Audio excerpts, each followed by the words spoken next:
Hello, good morning, class. This is Mel Manuel, your instructor for Host 100. Today we are spending a little bit more time in class, about an hour and a half, going over your project work and Chapter 4, Nonverbal Communications. I hope everyone has read your chapter and printed out your lecture notes. The discussion questions will be posted later on this evening. If you know the format of the class already, you can get started on the review questions and I'll post up the discussion question of the week. I hope everyone has finished their exams. To those of you who have not finished your exams, I extended the date for submission till Wednesday tomorrow till 11 p.m. Please submit it on time as soon as possible. You will be receiving a deduction of 5% of the graded points for being late. So please get your exams in. This is the only exception I'll make for turning in late work because of the exam being too long. First on the agenda, the project number one, your interview with the customer service manager. I hope all of you selected the person of interest to interview. It'll be really short. Try to make it short as possible with the interview. Keep open-ended questions like, for example, how long have you been working here? What type of skills and training do I need? What type of education do I need? What type of challenges are you faced with on a daily basis with customer satisfaction? And what other suggestions or advice you could give to me as a customer service professional? I will have the detailed information or project form out to you as soon as possible. I've just been busy with the work that other students have submitted to me. Going on to project number two is your interaction with a customer service representative. I hope that you selected a business of choice that has customer service interactions, particularly the retail outlets or credit unions or banking, Walmart, Macy's, your choice. If you work in a retail establishment and you're want to interview your boss, that's great. Keep it short, like I'm sorry, let me scratch that. Your interview with a customer service representative, project number two, would be interacting with these people, asking questions, see if they're helpful. Is their eye contact great with you? Are they assisting you? Are they knowledgeable? Are they professional? Are they friendly? So these ideas that you can come up with and just have fun with this. Like I recommended, you go out and with your family. If you have children, have them try on shoes, see how they help. And if you decide to buy something, that's perfectly fine. You're not required to do that. It is the experience of interaction with a customer service representative. Okay, I will have those detailed typed out as soon as possible. I just been really busy. I apologize for that. Your grades for 1, 2, and 3 chapters 2 and 3 should be done by this week, and over the weekend I'll finish the grading of the exams. Hopefully everyone will get those in for me so I can get your grades posted on Lima. Please stay focused on the work. It is going to start to get heavier, so please prioritize your time and make sure you're practicing effective time management. All right, project number 3. We're talking about application, job applications. To those of you who have been working in the field, whatever career field you've we've all been there. We have to fill out job applications to get a job. Um, what's important about the job application is being thorough, making sure everything's filled out, making sure that you're truthful in your job application. So because your hiring potential company you're working for, they will ask open-ended questions, and there are reasons for these questions to ensure that you're truthful, that you have integrity, and what you say on paper matches to what you say in person. So a job application is just the first step, and the project number 4 is your resume. I'll briefly go through these. These are just introductions to the projects number 3 and projects number 4. Please just refer to your syllabus for the due dates. They should be pretty easy to do. If you have any trouble, please contact me as soon as possible. Okay, let's look at a website for jobs. Before we begin, when we're looking for a job, we need to know what company we want to work for. Um, but if you're just doing a general search for career or work, most people will go to career sites. So one example would be uh, I usually use careerbuilder.com. This is a popular site for looking for work. So you look for, since we're in the customer service industry, let's look for careers in customer service. Okay, so you do your job search. Can be, let's go customer service manager since we all want to be managers. Let's keep it close to home. Type in Lihui. Okay, so it'll automatically come up into the search box, the search engine. Okay, and give it a few seconds. So we look at what's available. We have various jobs here. So you kind of navigate through this. We have restaurant manager, business development manager. So be careful. Locations. If you look right here, Lihue, Hawaii. Some of it's nationwide. This is pretty standard. You have a job at Kmart as a manager. Loss prevention associate at Sears. Okay, so we have several job opportunities listed here on careerbuilder.com. Another one that I like to use is hirenethawaii.com. This is this is a this is the state. So let's go job seekers. Let's find a job. Okay, I was having a problem with this earlier, so we'll look for a job. Uh, search. Okay, expand the search. Okay, one thing about these navigating through these sites is to be specific in what you're looking for because you can go into circles. I've been here looking for a job, and you kind of go into circles. Sometimes when you're typing in um, certain jobs, it'll make you loop, and it's a waste of time. So be very specific on your job search. Okay, so customer service, we do a listing here. There's 15 jobs. Okay, kind of look at it. All right, so give the browser a second. So we have a listing of the various customer service um, jobs here in the state of Hawaii. So most of them is Honolulu. So you can shop around, be specific. You can also log in and create a profile for yourself up here. Um, Put your name, your address, your email. Sometimes you can set this up where you can get. What's good about these search engines is job search engines is that you can program the website to send you information via email about certain jobs postings. So that's cool because at least you don't have to be searching for stuff. The website will send what they call jobs that are in your interests to you. So it'll email it to you, and if you're interested, you apply for it. You go through the process of applying for the job. So that's kind of good because it is a time saver that the jobs are coming to you that you're interested in. Pretty cool. All right, so we kind of look at this. We have various companies that have customer service personnel positions available. Kind of tells the hourly of expected rate of pay, so it could vary until you actually get um, interviewed.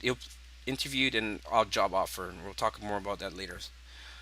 Okay, so this first part is about job searching, so we kind of get a feel what we're looking for, what we're interested in. Okay, now let's look at actually applying for a job. I'd used KCFCU before, Kauai Community Federal Credit Union, as an example. So let's go ahead and take a look at this. We'll do an online application process. You guys, you can go ahead and fill this out later on, just to kind of get a feel for what we're doing. So what most employers will have the application online. You can download it in a PDF. Okay, so when we're looking at this, we can go make sure it goes PDF. Okay, so we put in today's date,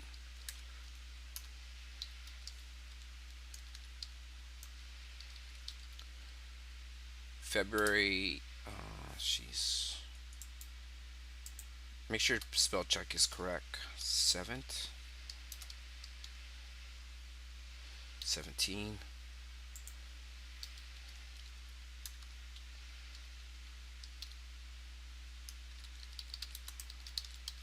Customer service.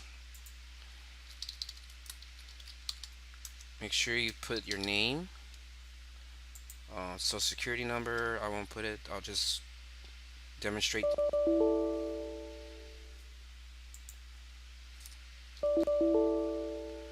Okay, 1 2 3, 1 2, 1 2 3 4. Okay, so make believe. Make sure you put your mailing address.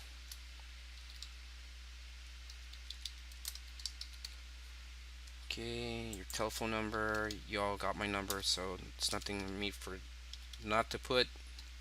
They need to make sure they're able to contact you. Where you live. I live in Kapa'a. Y96746. Okay, make sure this information is correct. So I put my okay. So employment. When we look at the application, most applications will have your employment history.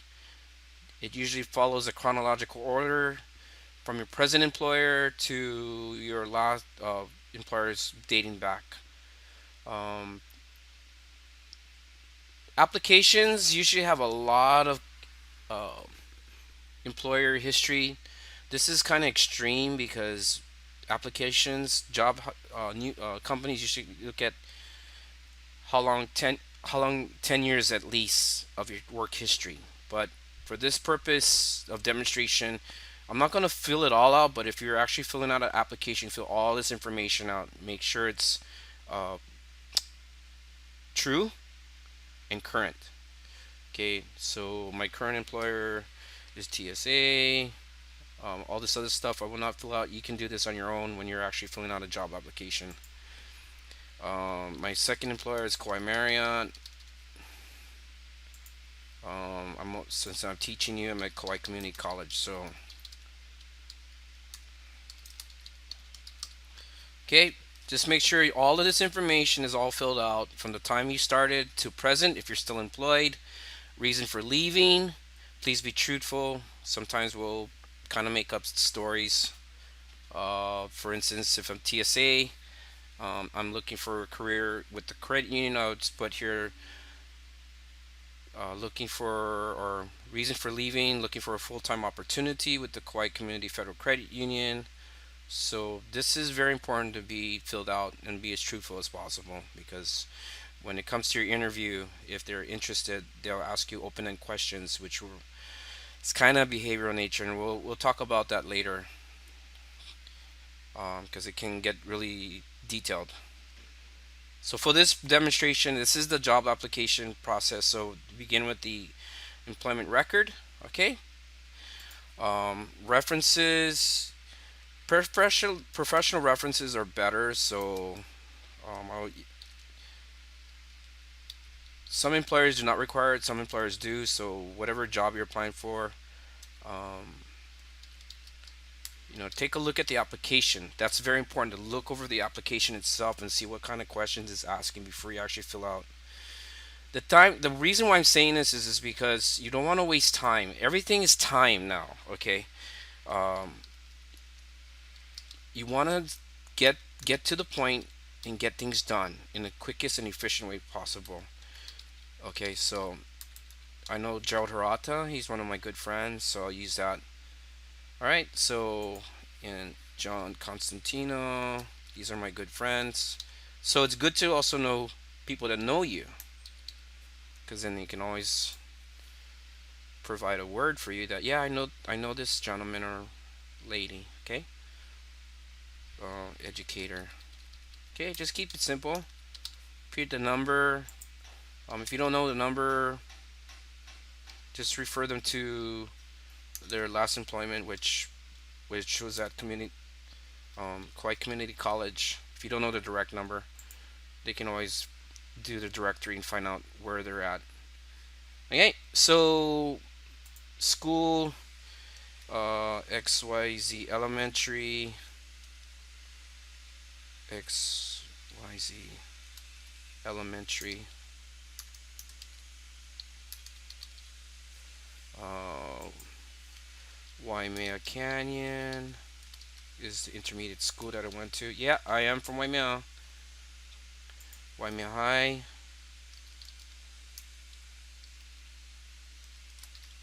Make sure you, for a demonstration, I will not fill all this out. You can do this on your own when you actually apply for a job. Kauai, I'll put the University of Hawaii, West Oahu,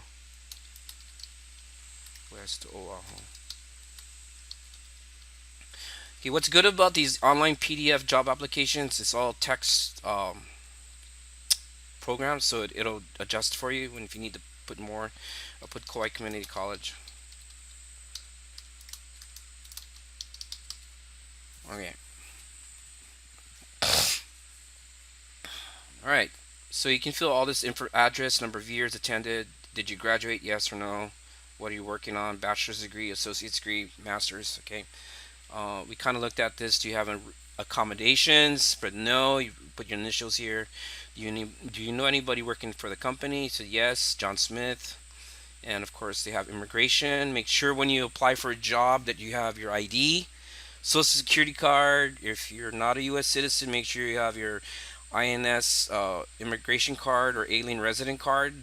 That's to verify that you're legally able to work in the United States. Okay, that's very important, especially in today's political climate. Companies need to make sure that you're legally one, you're of age to work, which most times would be age 18 and over. Second, you need to verify that you're legally able to work in the United States. Okay, so if you have those identification forms, please have those with you when you apply for a job, because they're going to request it anyway to verify that you're not illegal or undocumented. But I'm hoping that all of you are, you got all these paperwork. So it's very important to those when you're applying for a job that you have those um, um, forms available. Okay, and of course you put the date that you applied for. So we'll put February 7th, 2017. Applicant signature. Usually you write with your with your with your finger with the pen, but this is an electronic version, so you just type it in. Okay, then you can save it and you can print it out. And what you would do, I would do if I was applying for a job, is make sure that you go over the entire application and nothing is missed. Okay, very important when you're filling out job applications that everything is complete. Okay, this is the printed version. If you go to onto a job, they might have a paper application. Same rules apply. Make sure it's completely filled out. Make sure it's relevant to what you're trying to accomplish with the company. Is for this reason we're wanting the customer service position, and ensure that you have the legal documentation for employment: driver's license, social security card, INS card, alien resident card, work visa if you're not a U.S. citizen. Okay, so please ensure that you are legally able to work in the United States or in the state of Hawaii. All right, and what you do, you print this, you go to the employer, you turn this in, make sure you meet with the hiring manager or human resources, and they'll take it from there.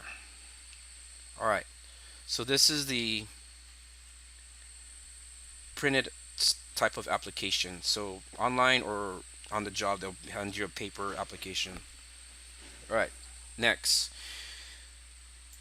Going on to an online version of the job. Let's go to Macy's.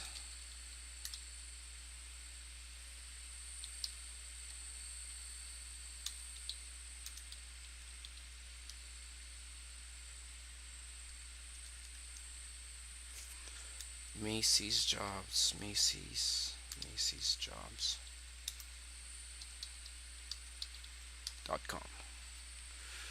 Okay, so what we'll do is most of these online job applications will require you to create a profile. That's a very timely process. Um, for demonstration purposes, I will not go that route. You'd have to do it on your own and just kind of feel for it. So I want to apply for the loss prevention manager position at Macy's. Make sure you read the fine print. It's telling that you know what is expected of you, confidentiality, um, equal employment opportunity, what have you. Okay, so please refer to this before you actually apply. Make sure that you're able to comply with these fine line readings. Don't try not to overlook it. Take some time to look at it. Okay, and then you accept. All right, this is what I was talking about. So what I'll do is, if you're new to this, you create a new account. Mel Manuel. Create your password.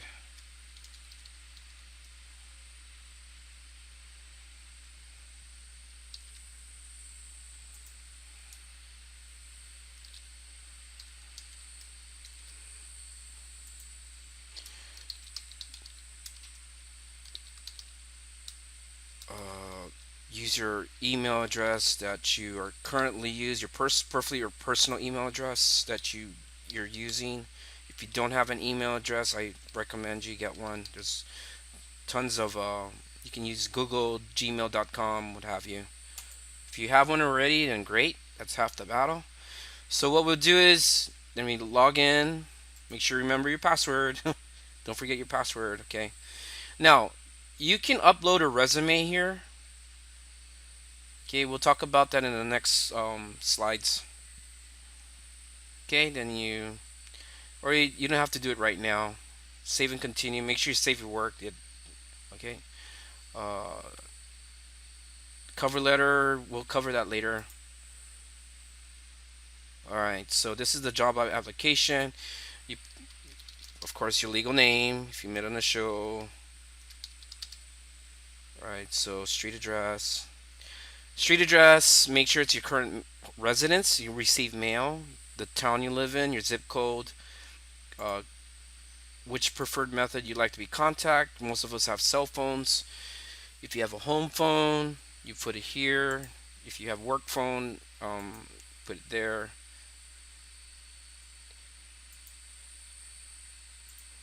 Yeah, where did you hear us about? Which is Macy's.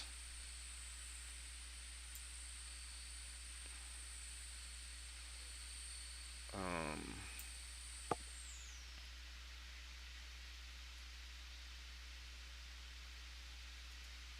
I kind of looked at it. So I'll put Indeed.com. Okay, online job search. All right, so make sure you fill out all your information. I won't go through this, but it'll step by step. Okay. Same like the paper application, it'll tell you your current employer, how much you make, who's your supervisor, what's their telephone number, what you did, what did you do, what type of business decisions you had, what kind of experience you got from there, and a phone number, of course. Then the next part would be your education, what kind of job experience you have. Then last would be credit check. Like these positions do require a background check, credit check. Make sure not only if you're legal to work, but you're able you have good credit. You pay bills. You don't have any delinquencies. and a criminal background check to make sure that you don't have any criminal history. Not that it's saying that you won't be able to be qualified for a job if you did something in the past and it's on your record. So these are the things that they will look at, especially in today's business world. Having a clean slate of work history and credit history is important to integrity, making sure you're honest, credible, trustworthy, reliable.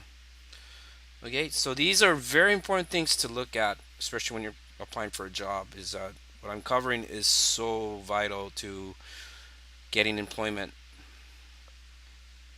I if you There's a lot more information online. You can learn about this, so you can take some time to look at that. All right, so that's kind of like the job application. I'll detail it more. I'll print out a sample application for you. I need you to fill it out.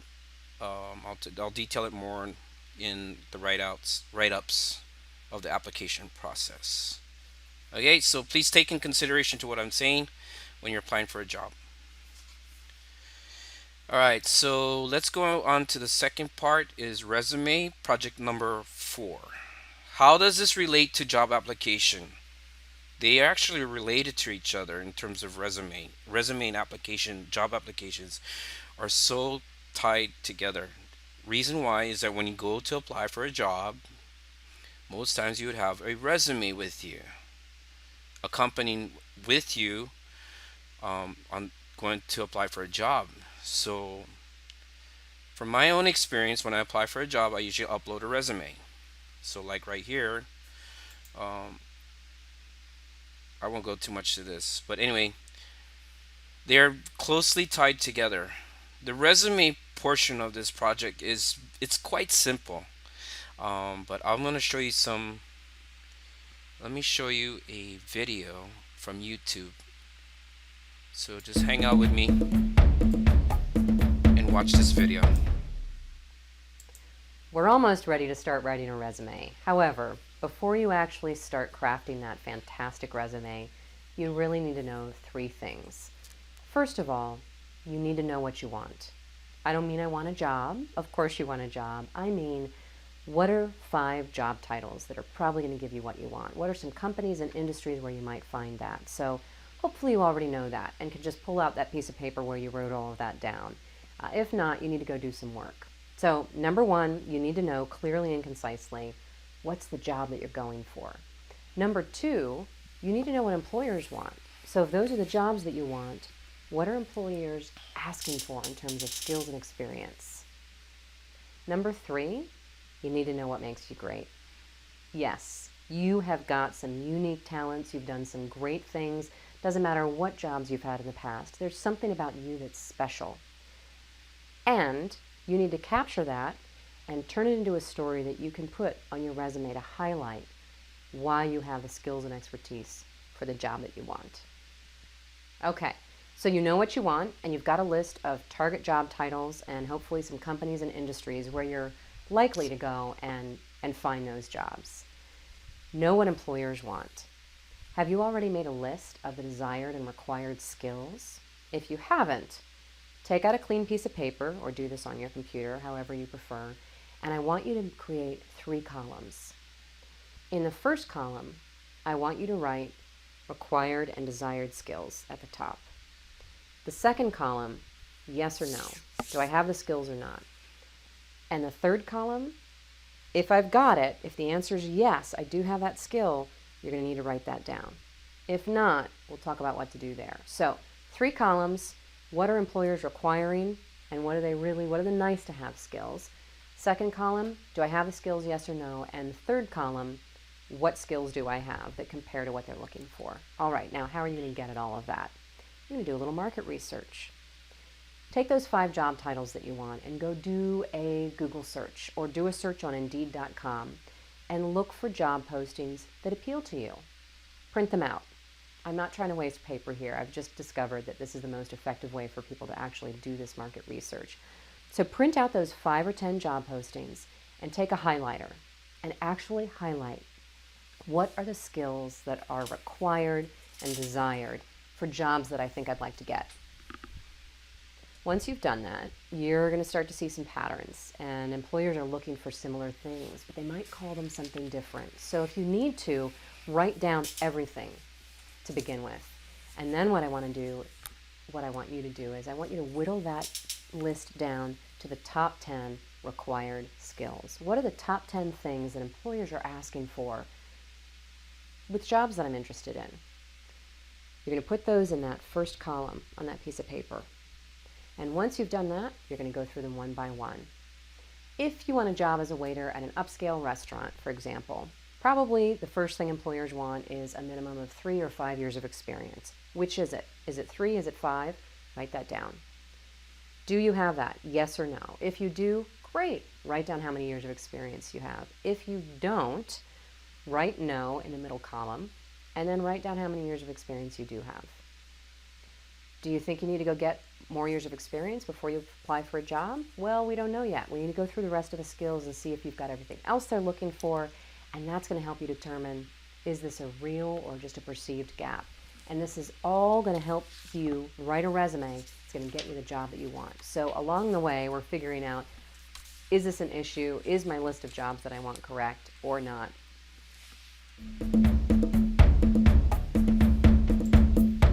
All right, so that kind of introduces us to the resume process class.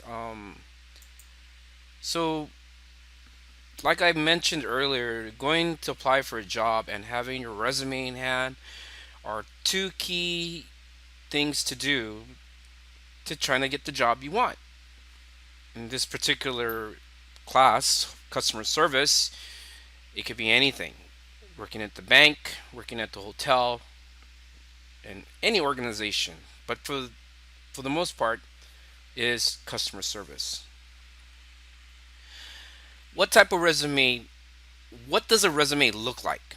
That's the question I would ask you. What should be on a resume? How should it be formatted? Well, there's different variations of resumes out there, but there are two basic ones that I'm familiar with that I usually use when I'm applying for work. So, varying on what type of work you're looking for or what company you're working for, you need to tailor the resume to what you're applying for. It doesn't have to be a dramatic change, but these are some of bring this slide up here in the PDF format. Um, this is one resume style. Sorry, it's sideways, but this is called the bells and whistles. So you want to put your name. Okay, you can look at this one. See how your goal is. Make sure that all this is information is filled out. Mailing address, telephone number, and email. Okay, how they're going to contact you is important. What is your goal? Okay. What is your employment experience like? So then again, look, it's chronologically in order. So from present to past. Minimum of 10 years work experience is what employers look at. Personal summary. This is who you are as a professional, what kind of background you have, and the education. Okay. All right. Let's look at my resume. Okay. This resume here is an education resume. So for the University of Hawaii, I put my education in order, my work experience, and the skills and training that I have. Very important that I note that here is your mailing address, your full name, mission initials, fine. So you have my address, my telephone number, and my email, my personal email that I use. Your objective, what do you want to do for the company? What type of position are you looking for? How can you contribute to the success of the organization? My education, so I'm working on my master's, I have my bachelor's, I have my Kauai Community College associate degrees. Sorry for the little line. So indentations are important. Make sure everything is legible. Times Roman is your top font, your type font. The size is usually 10 to 12 point, preferably 10. Your employment history, your present employer, and your position. You don't have to put too much. Okay, it's all about keeping things simple and relevant and current.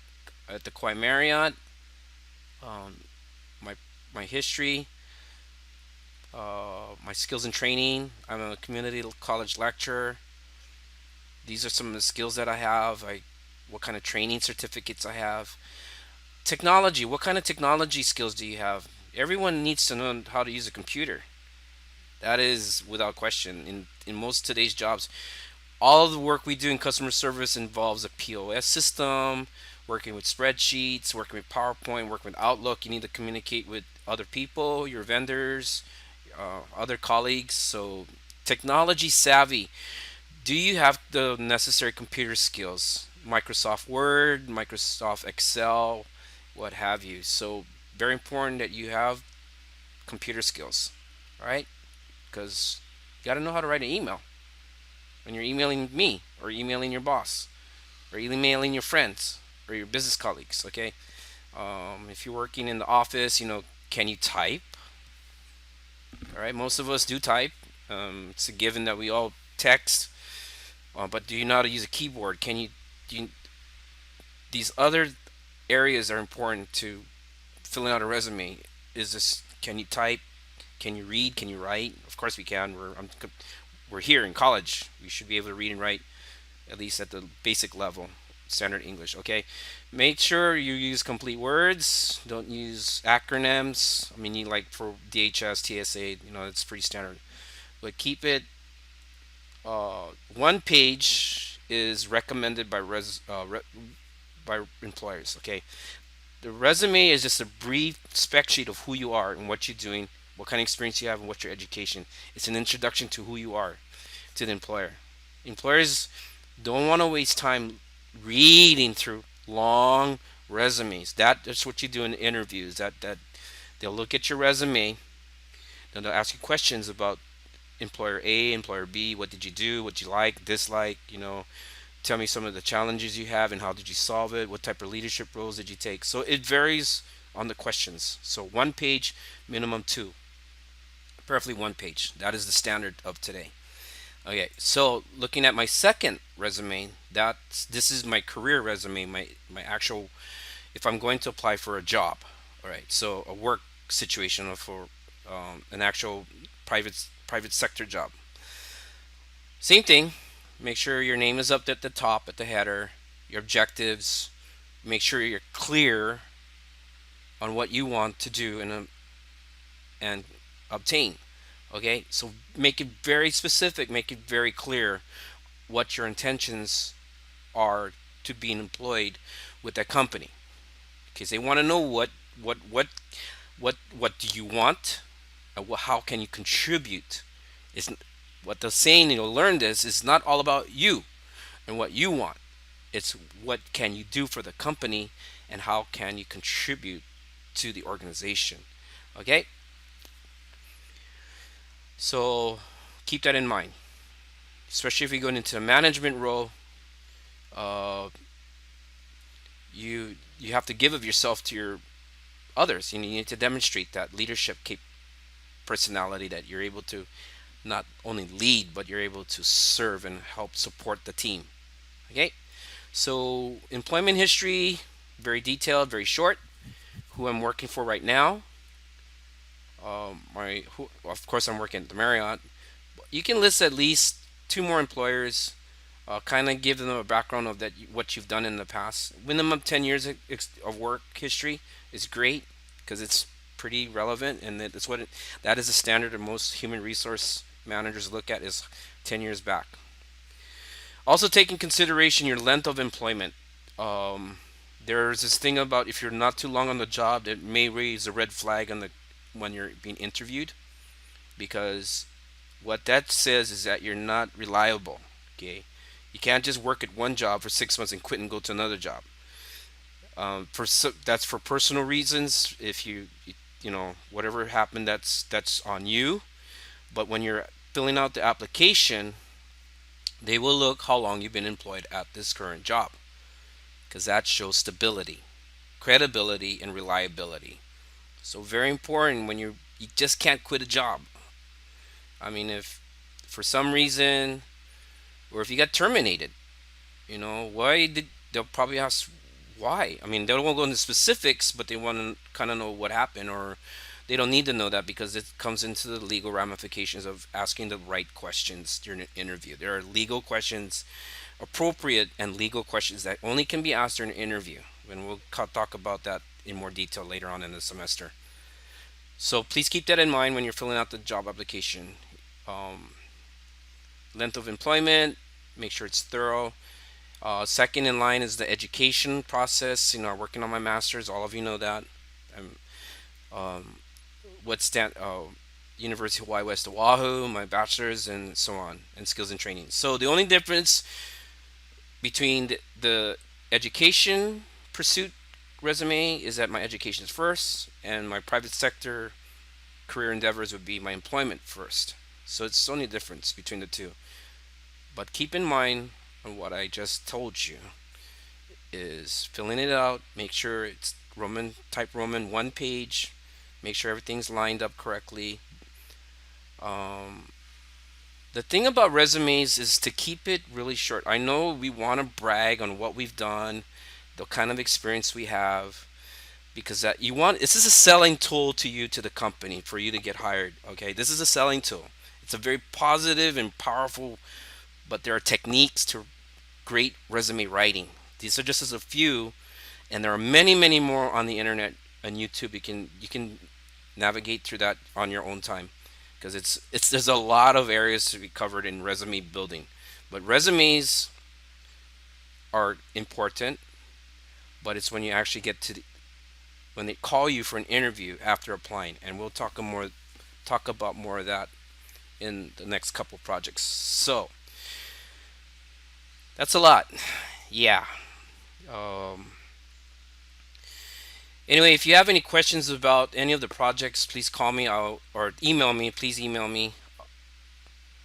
Very important that you email me. Okay.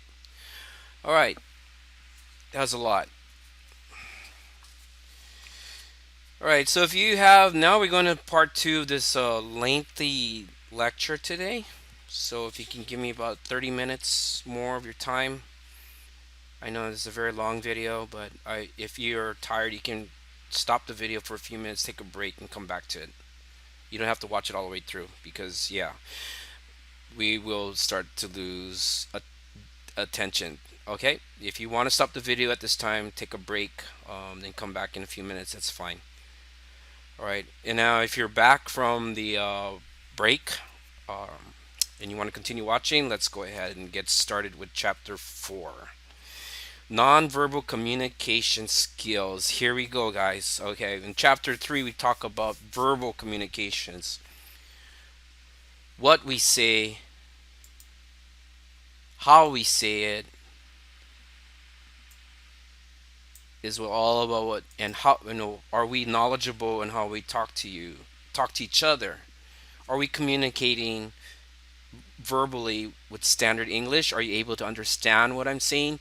Are you able to articulate what I'm saying? Am I able to articulate back to you what I'm saying? Because I need to know what I'm saying to make sure that you understand what I am saying. So you have the communication. So it's sending and receiving. This is important in everything we do, from work, family, play, what have you. Nonverbal communication is the opposite of verbal. Duh, hello. It's how we look at each other. Do we nod or disagree? Do we wave hi? Okay, so nonverbal communication is also important because it has several nuances and cultural and values and how we raise, and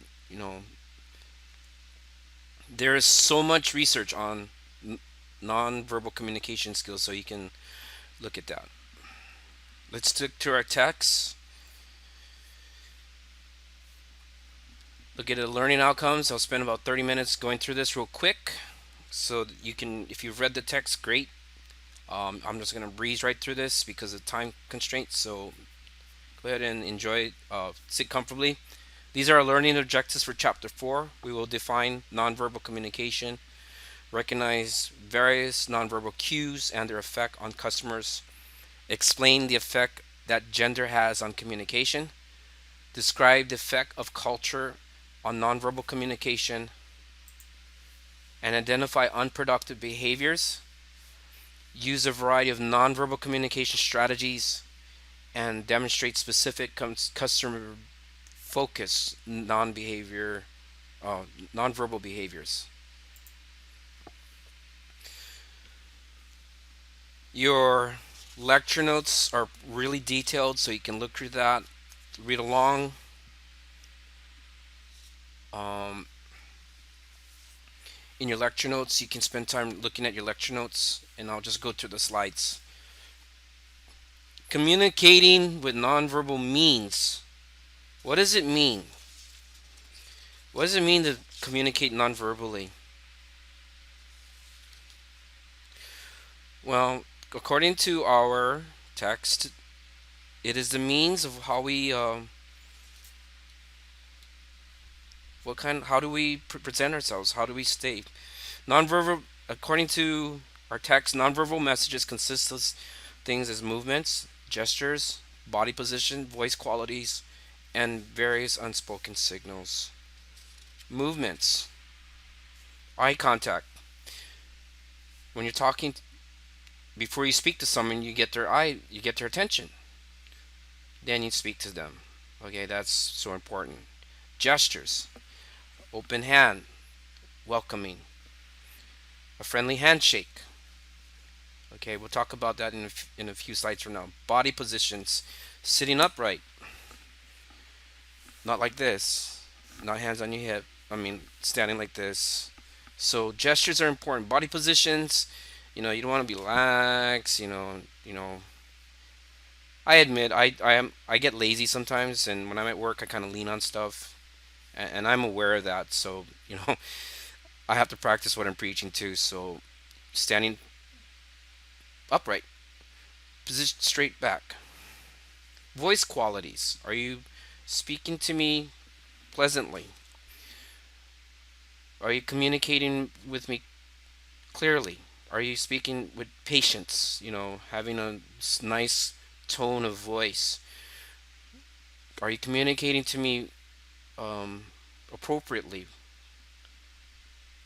Or are you being aggressive and angry and attitude and stuck up and what have you? Snobby. Okay, various unspoken signals. Okay, so voice qualities, the pitch, how high. On figure 4.1, you have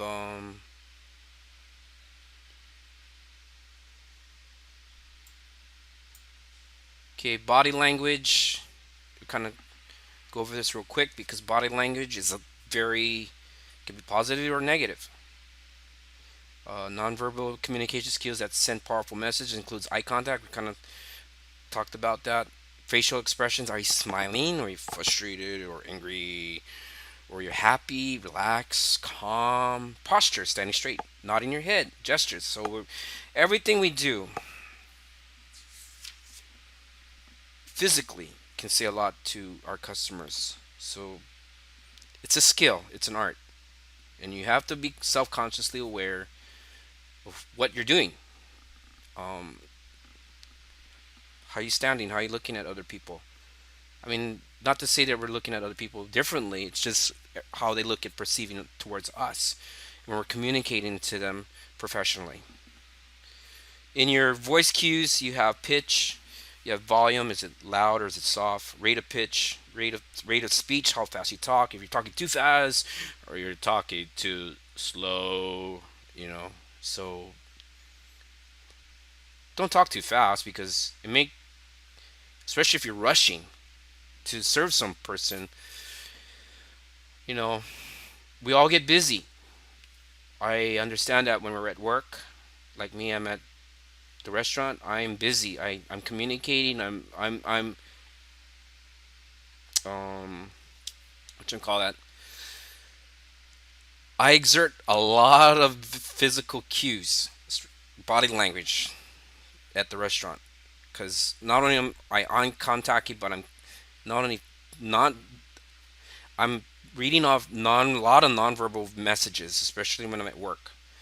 Eye contact, voice, how I'm standing, how I'm carrying. So I go through this all day long, and when I'm at work. So when you're at work, please be aware um, how your people respond to you.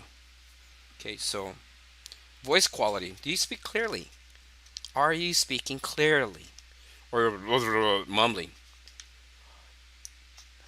One of the things, um, one of the things I have a tendency of doing is eating and talking. Oh, please don't do that. I know it's really funny, but when you're talking to someone, when you're at work, or even on the phone, make sure you don't have anything in your mouth, especially chewing gum. So please make sure that you are speaking clearly. Nothing's in your mouth. You're not eating anything or doing something else. Especially when you're dealing with a customer, you want them to hear you clearly because you want their attention too. They want your attention and you want their attention, so that you're communicating. You see how the sending and receiving a communication. So it's also in your facial expressions on what's going on. Articulation, like I said, using the right words, make sure it's clear. They're not talking slang. I mean, we have a tendency, yo, dude, what's up? When you're communicating in a professional manner, use standard English. Pauses, take, interferences. This is cool. Uh huh, uh huh. Yeah, uh huh. Okay, so then again, we going back to habits. These are habits that we all have. Uh huh. Yeah, I understand. Yeah, yeah, yeah. Okay. Yeah, yeah, yeah, yeah, yeah. When people respond to you, um, I have a tendency to do that. When you're speaking to someone or someone's speaking to you, and you're kind of annoyed. Yeah, yeah, yeah, yeah, yeah, and this, yeah, yeah, yeah, yeah. Oh, you're not listening to me. You're brushing me off. That's a strong nonverbal message. So please be aware of that. Silence, we need to, when we're communicating with somebody, we need to stop and listen. Let them communicate with us. If they ask for your input, then you can put your dialogue in. Then you create the dialogue. So listen, silence, taking time out to listen to people is very important. And especially if we're listening to someone and we're making eye contact, especially during interview processes. Eye contact with the interviewer is very important to show that you're confident, that and you're attentive to their listening, because they will ask you questions. Okay, they will ask you questions, so you need to keep in mind how the questions are asked, what type of questions are asked. Okay, semantics, um, the choice of words you use. Are you knowledgeable on the job that you're applying for? It's like in the video, what company you're going to work for, what job do you want. It's all up to you what kind of job you want, but you need to know how to put these things in place so that you're able to have a great interview, have a great resume, have a great demeanor. Positive, confident demeanor will uh, be more attractive than having an attitude or being sassy or mad. Or okay, so please keep that in mind. On page 139, we're talking about grooming. So why is this important? Okay, well, go to 4.1, positive and negative. You can read through this. I kind of went over it. One thing, keeping clean and organized work area, disorganized, cluttered workspace. So this is relative to whatever job you're doing. Are you busy and you got a messy area like me? So very important to look over this. Vocal cues, to kind of go over this. Appearance and grooming. Okay, so this really says a lot of being a professional or applying for a job as a professional. That you dress appropriately. You're You're not wild haircuts, mohawk. If you're a gentleman, you have a beard, a mustache. Make sure you're nicely trimmed, not long, flurry. I mean, make sure it's nicely trimmed. There's a lot of companies have standards into the grooming standards, the grooming that they're required. Ladies, make sure that you're not wearing too much makeup. Um, Make sure your hair is neatly um, set. Most you want to look professional. You want to dress professional because it says who you are as a person. For example, ranging so it says variety of characters ranging from being a professional to having a negative attitude. So, okay, so for example, I am hiring. Uh, I have two applicants. I have John and David. Okay, John comes with his resume and his application. He's not have to be dressed. It depends on the job now. You don't want to overdress. Okay, it depends on what you're applying for. This is you have to research on your own personal time and your personal profile. We're all different, but I'll keep it very simple. So I'm applying for a job, and I come in with a nice polo shirt. I have dress slacks. I'm manicured correctly. I'm shaved. I have a nice clean cut, my haircut. Um, I have my shoes are polished. My pants is pressed. I'm not wearing too much jewelry.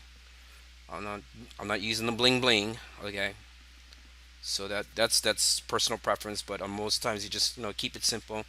Then you have the other person. He comes with struggly, torn shirt, baggy jeans, kind of dirty looking, unshaven. Um, yeah, you get my point. For the ladies, you're dressed professionally. You have Cindy and you have um, Sandy. Okay, so we'll use these two examples. Ladies, Cindy's dressed business professional. If you're going into a banking situation, you want to dress professional. Either whatever looks appropriate. Okay, for the business attire. All right, that is what I'm saying. And you have Sandy, which is the same thing. Hair's all messed up. Um, Nails are dirty. Things are that. She wears a tank top. Comes with jeans, kind of struggly looking. Yeah, you get my point. So please dress for success. That's so important in the business world because it'll come right around where I'm getting to the point. First impression says a lot, especially when you're applying for a job or you're meeting with a client. Hygiene, huh? Very important. Healthy maintenance of the body. Clean and pressed clothing help project a positive and professional image. Just like I said, you want John. Who would you hire? John or David? John has a nice demeanor. He's clean, pressed, polished shoes. Or you have David, which is kind of struggling looking, whole jeans, whole shirt, unshaven. Well, when it comes to hygiene, make sure, and I'll be very frank on this, make sure you brush your teeth. Make sure before you go for an interview, make sure you have fresh breath. That is such a turnoff. Make sure you take a bath. All right, scrub yourself down. You want to go in. You don't want to go in with you just came from playing soccer or this is a lot of these guys are common sense things that we know that we need to do. For personal hygiene, make sure your nails are clean. Okay, you're shaved correctly. Men with beards, make sure to trim nicely. There's all these different things. You guys can look this up on the internet. It's how you present yourself. You don't want to be smelly in going into an interview. Trust me. I People have body odor, and I'll be very frank. It's very annoying, and it gives a negative impression, especially when you're dealing with people. You don't want to be smelly. I'm being frank. I'm giving you pointers. This is to help you be successful. So first impression says a lot. Okay, spatial cues. Oh, especially if you read your text, clothing and accessories. Late, gentlemen, dress appropriately. Don't wear too much bling bling. You can wear your ring or your bracelet. It's fine. Whatever you feel comfortable, but don't overdo it. Don't be Flavor Flav with the clock on your neck. Hey, what's up? All right, keep the accessories to a minimum, ladies. Make sure you wear studded earrings. Um, I know a lot of ladies like those big bangle bracelets. When you're going into a job interview, this is totally up to you. I'm just giving you suggestions. So keep your jewelry to a minimum. That'll help you look better. Then when you're on the job, then you can put your bling on. It's to personal preference, but this is my suggestions towards you. And spatial cues. So nonverbal messages sent on the basis of how close are you to the person or how far you stand from the person. So what we have is a box around us, a circle space, what they call our comfort zone, or space circles. So there are different areas in your text. It says intimate distance 0 to 18 inches. You can learn this about cultures. Um, some cultures like them close. Some people, Americans, usually like stand a distance away. So this is a whole different subject, but it is important to know how far we should stand to each other, how close is too close, so personal distance, social working distance, public distance. So you can um, read that on your own. And there's a part on chapter 142 about how people can be too close to you and it will make you feel uncomfortable. So please be aware of that too. It's all about body language. What kind of signal cues the person's giving you. Okay, so this is very important to read. I'll let you look at that. So, and especially when you're talking with someone, you want to feel comfortable with their own people. And likewise, you want them to feel comfortable with you. So body language is important. You want to make sure that when you're dealing with people, that you're comfortable and they're comfortable talking with you, and that will form a good, strong relationship. Not only personal relationship, but business relationships. That you show confidence and you're trustworthy. So here's your slide on spatial differences. Good to know cultures, talking to people. Some people like to talk close, some people talk far, some people there's so these spatials are important to know. Environmental cues,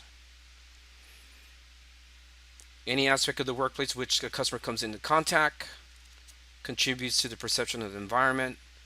So environmental cues, where we work. If we work in a bank, it's air conditioned, it's professional, it's calm. We work in a restaurant, it's busy.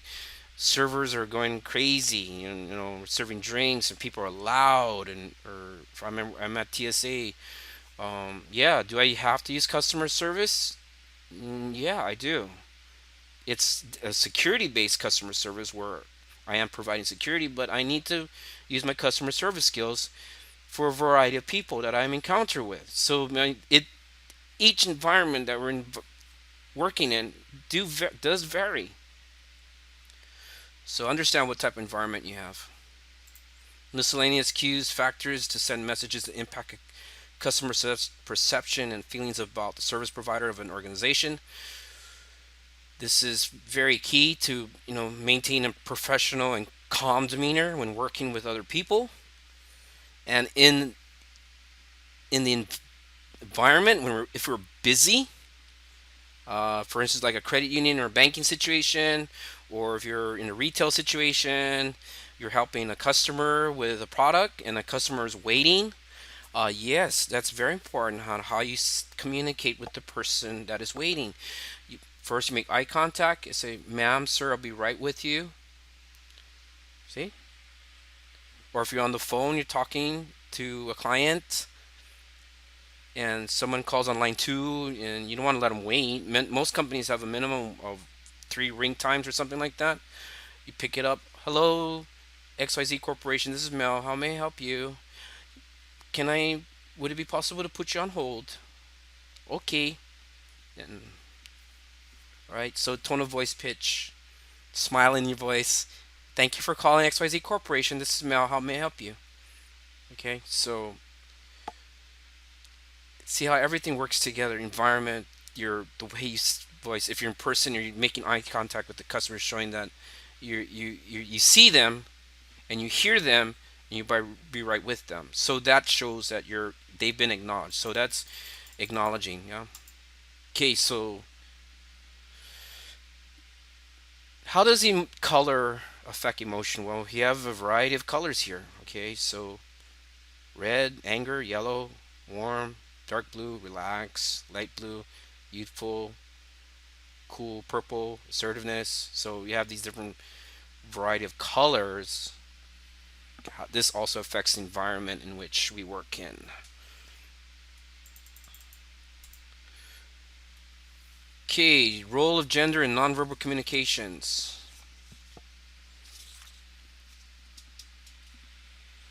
Why is this important, everybody?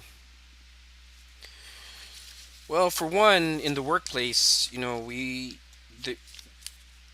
I work with a variety of people, male and female.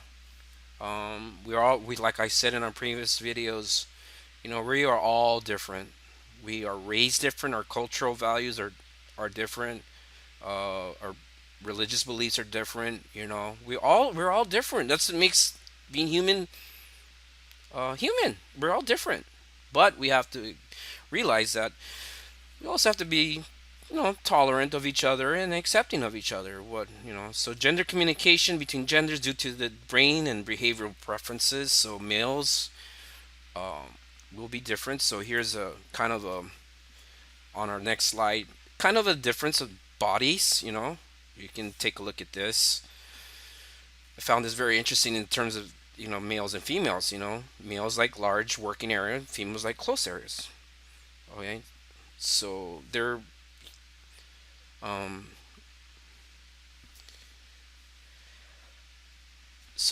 you can look at this. Here's some more general behaviors seen between many men and women. Vocal. So it's a breakdown. Environmental. Here's a few more differences, behavioral differences. Facial behavior.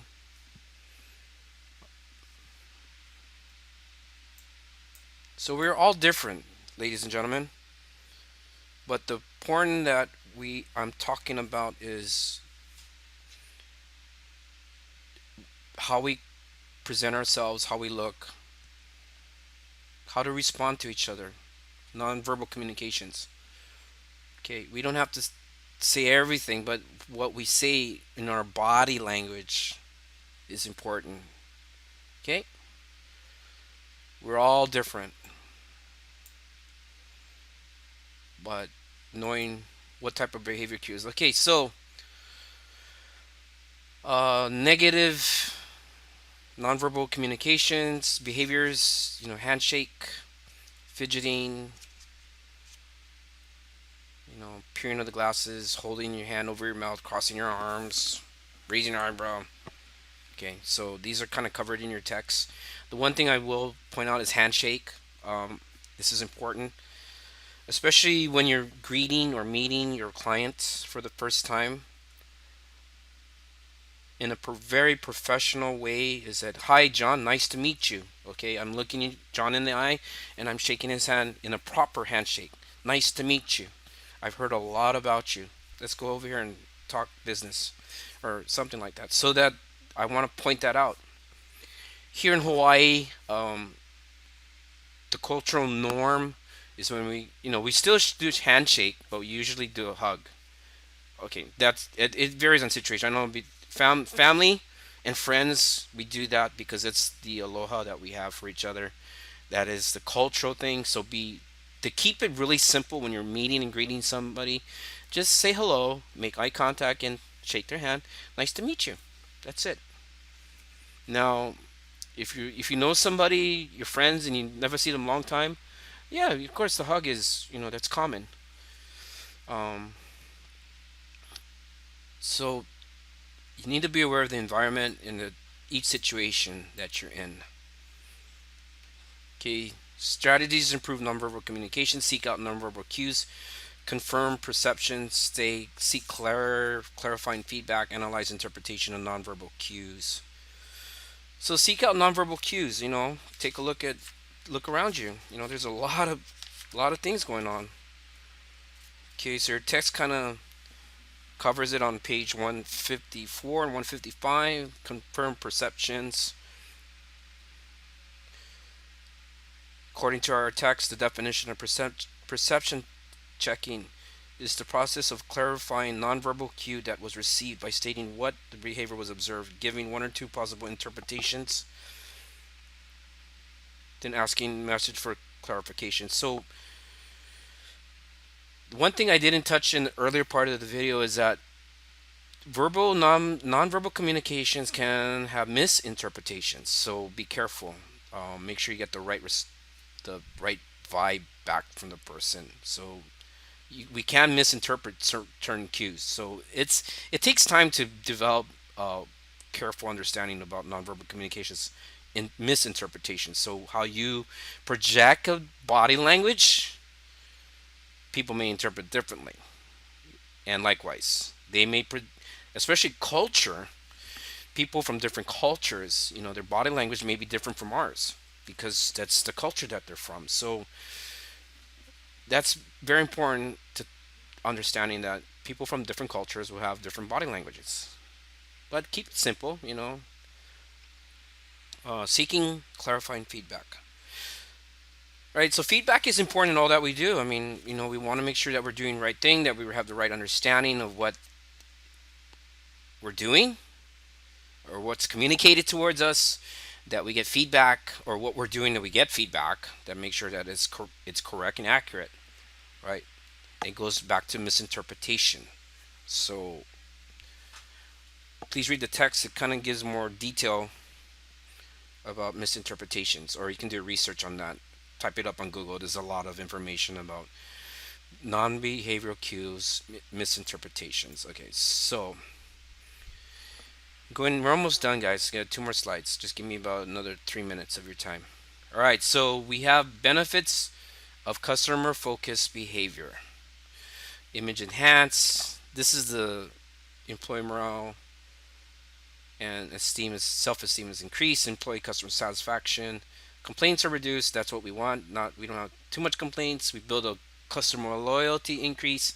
Word of mouth advertising increase and financial losses are reduced. So these are the benefits of having customer focused behaviors. So when we're listening to our customers, okay, we improve communications. We're eye contact. We're listening.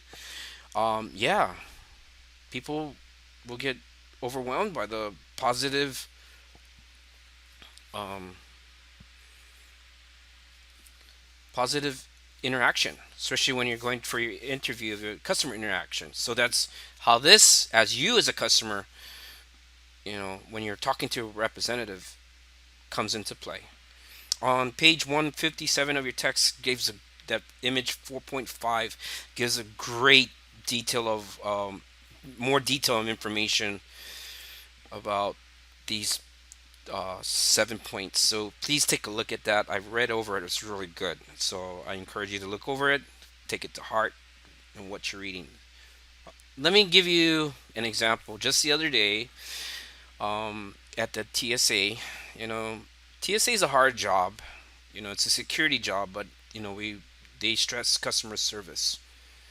And I got a compliment the other day from this couple, and they had their elderly mother in the wheelchair, and they were pre-checked. To those pre-check, um, I was doing checking of the ID and tickets, and I was smiling. I say aloha, good morning.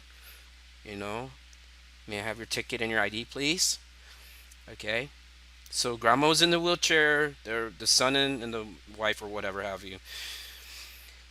Um, and I smile at grandma, and I say, "Hey, grandma, how are you?" My tone of voice, my pitch. I'm smile. I'm friendly, and oh, we're great. We had a great time.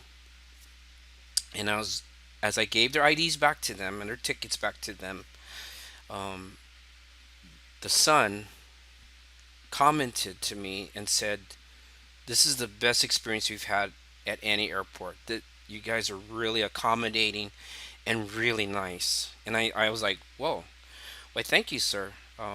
Appreciate that because that's rare when we do get compliments from our passengers." And I felt very good because I'm projecting that customer service image to my passengers. To those of you who know me, I'm very friendly. I'm very helpful. I'm very engaged with people because of the that's who I am, and because of my hospitality background, it's natural for me to be. So, customer satisfaction, customer loyalty increases. Like for my photography business, I try to provide the best product, but I also provide good service too, to listening to what the customer needs. And if I'm able to meet that needs, it creates customer loyalty because they can depend on me. They know me. They trust me. They've built a relationship with me. I built a relationship with them. So you see how these are tied together. So no matter what we do, customer service can go both ways, negative or positive. I want to weigh on positive because I want people to have a positive experience with me, and that's what we all want in life, having a positive life in anything we do, family, work, customer service. Okay, and this is our last slide, and we'll call it a day. Um, Stand up appropriately. So how you stand upright, shoulder, don't be authoritative, but be relaxed, keep it cool. Offer assistance. Be patient with customers. This is the hardest one I think we all will face is being patient with customers because we can get frustrating because we want to get the job done. We need to be calm.